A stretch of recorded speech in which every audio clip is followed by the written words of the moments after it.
Is there anything that's guaranteed to put you in a bad mood? Well, to be honest, most things can put me in a bad mood. A particularly large visa statement at the end of the month, that can do it. With my wife reminding me the reason, dear, it's such a large statement this month is the amount of guitar equipment you've bought. Watching too much news on TV, that can put me in a bad mood. Not mentioning any particular news, of course, but the news rarely induces me to throw a party. So, if such minor things can put me in a bad mood, the Apostle Paul, in our reading, in the epistle readings, had every reason to be in a very foul mood. He was writing to a community in Philippi, a community that he had personally set up. I have vivid memories of visiting the ruins of Philippi in Greece, walking along the Roman road on the way into the town, and thinking to myself, the Apostle Paul probably walked the very pavement I am now walking on. But as he writes this letter to the church in Philippi in Greece, we are probably hearing Paul at the lowest point in his ministry. He'd been arrested by the Roman authorities, was awaiting trial and facing possible execution, and consequently he was imprisoned. Traditionally it's thought that he was imprisoned in Rome, but perhaps he was on the way to Rome in Caesarea. Just from what he says in this letter alone, we can hear what he's been going through and why he'd have every reason to be disillusioned, fed up and pretty depressed, I'd imagine. His life was marked by imprisonment, afflictions, sufferings, struggles, beating, stonings, weariness, pain, privation and dangers of every sort. Things got so bad that he was clearly contemplating the end and wasn't sure whether it was best to live or to die. For to me, to live is Christ and to die is gain. If I am to go on living in the body, this will mean fruitful labour for me. Yet what shall I choose? I do not know. But when we take into consideration the circumstances he is in, the afflictions he's facing, there's something astonishing about this letter, something psychologically phenomenal about this letter. For probably at the lowest point in his ministry, when he's contemplating whether it's best to live or to die, he also repeatedly talks about being joyful and rejoicing. There is reference to being joyful and rejoicing over 15 times in this short epistle. The most famous example is, of course, in chapter 4, where he writes, "Rejoice in the Lord always, and again I say, rejoice." As one scholar explains, Paul wrote to exhort the Philippians to rejoice irrespective of circumstances.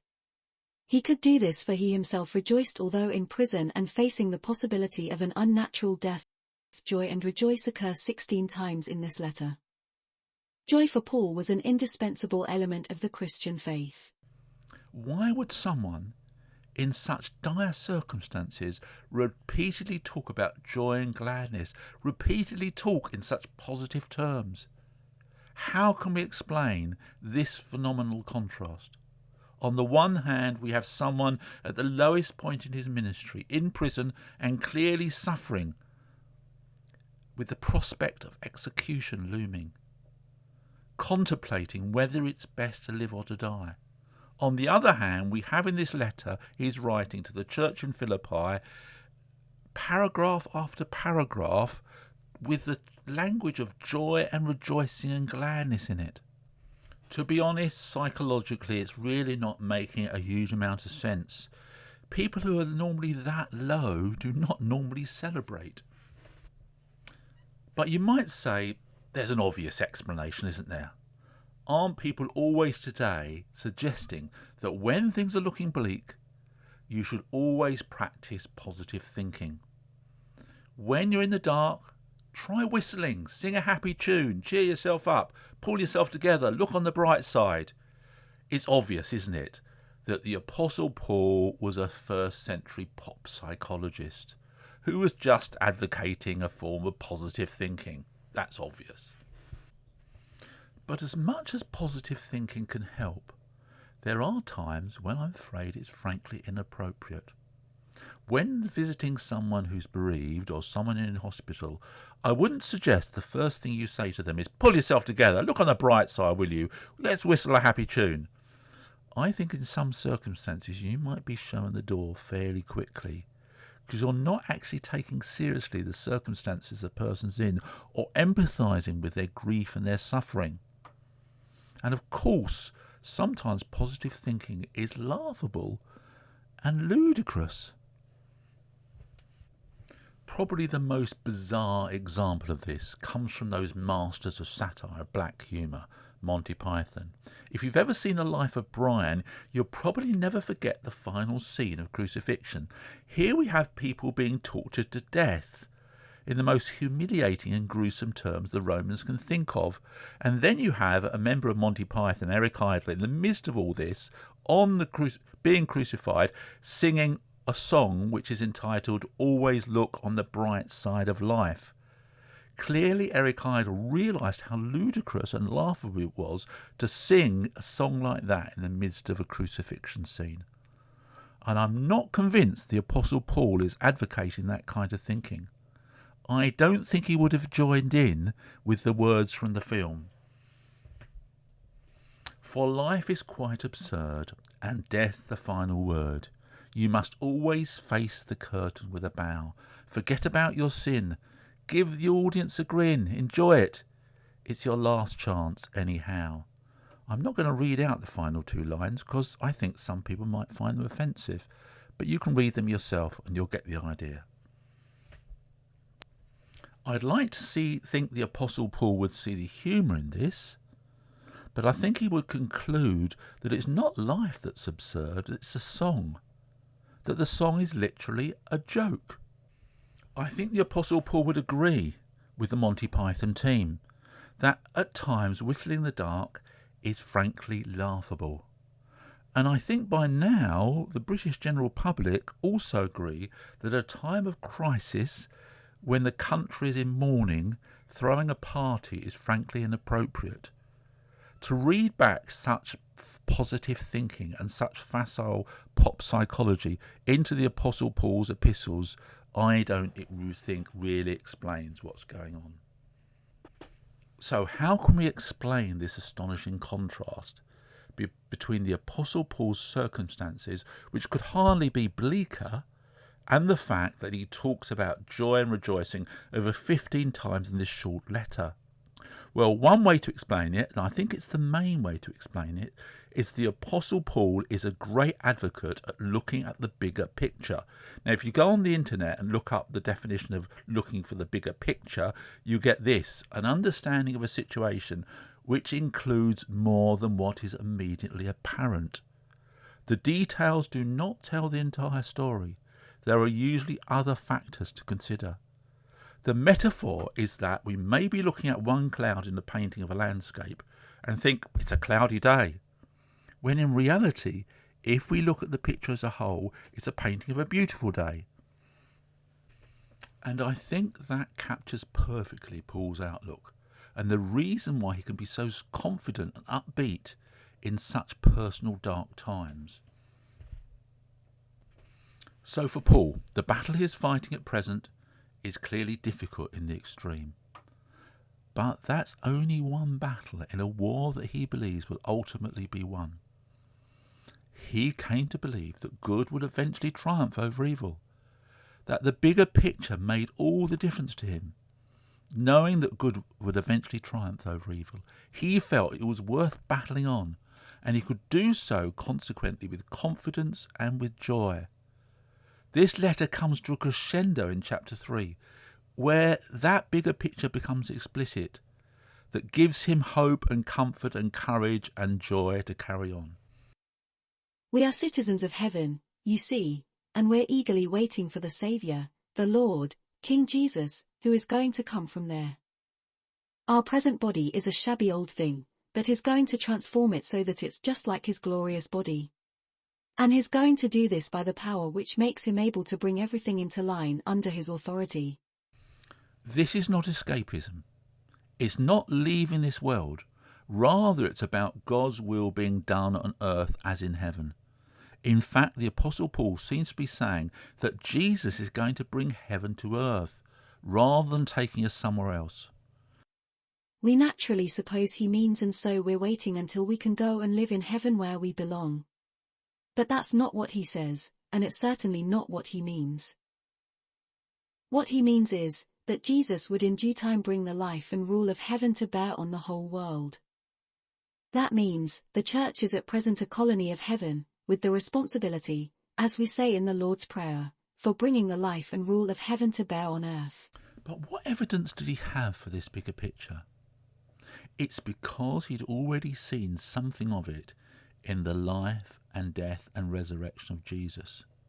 And it was on the basis of what he saw in Jesus' life and his resurrection that he believed what he did. As the Apostle Paul writes in this letter, I want to know Christ and experience the mighty power that raised him from the dead, so that one way or another I will experience the resurrection from the dead. It was this hope, this bigger picture, that gave him the ability to rejoice even in his sufferings. But you might say, how is this relevant for today's culture? Well, let me explain how it might be relevant. I'm a great admirer and fan of idealistic young people who want to change the world, whether this is true of the environment or social change. It's great that people want to change the world, to want to make it a better place, and I encourage young people in those terms. They're often full of enthusiasm for such things, and I congratulate them. I would want to do everything to support what they do, but my fear is that our secular environment often undermines their idealism and doesn't encourage it. And I think if the Apostle Paul has a message for them, it will be this. You are fighting, he would say, for the victory of justice over injustice, for equality over inequality, for peace over against war. Your great hope is that good will triumph and evil will be defeated. And the good news is that you're not on your own in this. The new world you're looking for is something that Jesus also affirmed in his ministry, and we see evidence for in the new life of resurrection.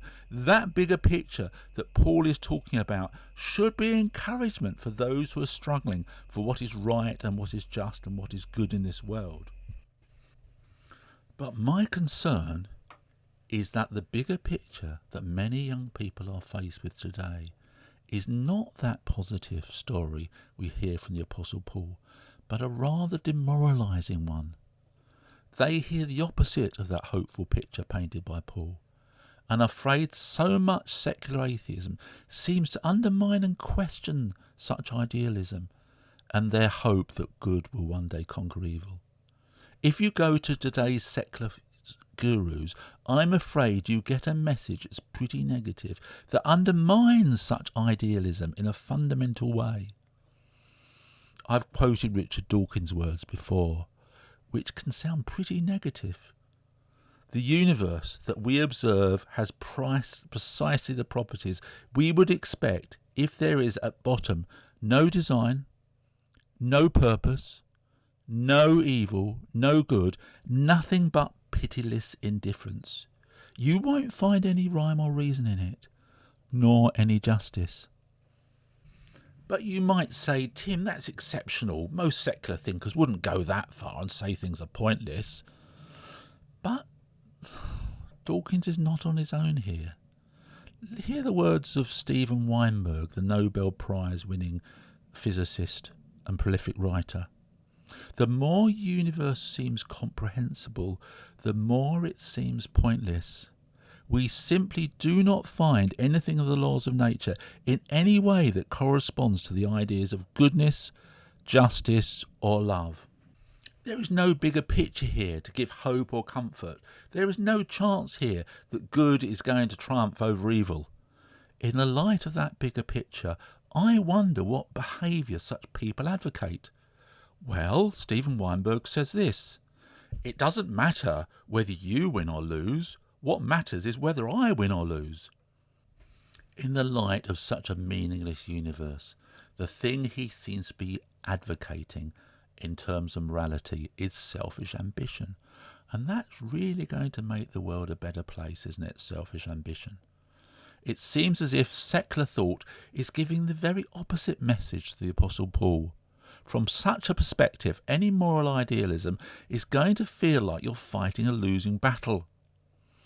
Now, you might say, Tim, you're bound to come to that conclusion about secular thought today, atheistic thought today, because you're a vicar, you're religious. You're clearly going to come to such a negative conclusion. But there's a prestigious writer today who teaches at one of the most famous universities in Europe, who, even though he doesn't come from a religious perspective and has no personal faith of his own, also comes to the conclusion that atheism is basically very negative. Atheism diminishes humans and humiliates their projects, with hopeless absurdity found in the case of every ideal. Not believing in God lead to cynicism and the disparagement of what makes us human. It is the imminent form of despair. They're words from a top academic who has no religious axe to grind at all. But it's notoriously difficult to keep on fighting for something when the bigger picture seems to be clearly against you. It's difficult to fight a losing battle. But even if the secular picture is demoralising and that positive thinking is often inappropriate, can anyone today really believe in the bigger picture that gave such hope and gladness to Paul and his converts? Surely no scientist today who knows all about the laws of nature and knows all about how the cosmos works could believe the kind of things the Apostle Paul believed, particularly all that stuff about the resurrection. But let me give you one personal example I experienced last year about this. Earlier last year I picked up a book called Science and Humanity, published by Oxford University Press. It was written by a professor of physics at the University of Oxford. Now, as I was reading it, I thought to myself, how nice it would be to have a conversation with someone like this. But you can't really send them an email and say, by the way, I'm in your area, I'm going to pop in and have tea with you and have a chat about your book. But I've found a way of doing this that works 9 times out of 10. For the last 12 or so years, you might know that I've run a YouTube channel where I've interviewed lots of famous academics and theologians. And what you do is you send an email and you start quoting statistics. So you say, oh, well, would you like to come on my YouTube channel? There's been almost 30,000 subscribers and 4 million people have viewed it. And you give these kind of statistics. And then what you do is you make links to all the interviews you've done in the past. I normally have a link to the interview I did with Rowan Williams. That sometimes does it. That's normally the way to persuade them. And as I say, 9 times out of 10 it works. So we found ourselves, my wife and I, sitting in his kitchen in Oxford, talking to this professor about his book. Now, obviously, the book is full of physics, but it's also, interestingly, a book that was full of faith. And it was clear from reading this book that this scientist believed in the bigger picture the Apostle Paul painted in our epistle this morning that gave him such hope. And why did he believe in it? Well, in fact, for the same reason that the Apostle Paul did, because he thought there was evidence for it in the resurrection of Jesus. And it was this part of the book I particularly wanted to discuss with him. When talking about Jesus' life and death, he writes, "Finally, there was the event publicly attested to, within weeks and at length and at great cost by those who witnessed it. A human being given physically demonstrable life after he had died. Of course, this is an extraordinary and contentious claim, but will earn attention in proportion to the character of the man it is claimed about. I will not elaborate on this further here, but it is important to include because it represents sufficient evidence that reality extends beyond ordinary processes of the natural world." So, if an Oxford professor of physics thinks there's good evidence for the bigger picture of new life and a new world that Paul talks about, surely we can't say that anyone familiar with science today can't believe such stuff. So, in contrast to much contemporary thought, the Apostle Paul did not advocate just whistling in the dark. In contrast, because of what we've seen in Jesus, he believed we could start singing in the light rather than whistling in the dark. Because he realised that a new light, even a new day, had dawned in Jesus and the resurrection. So even when he was in prison and facing possible execution, he could write to the church in Philippi, "Rejoice in the Lord always." I will say it again, rejoice.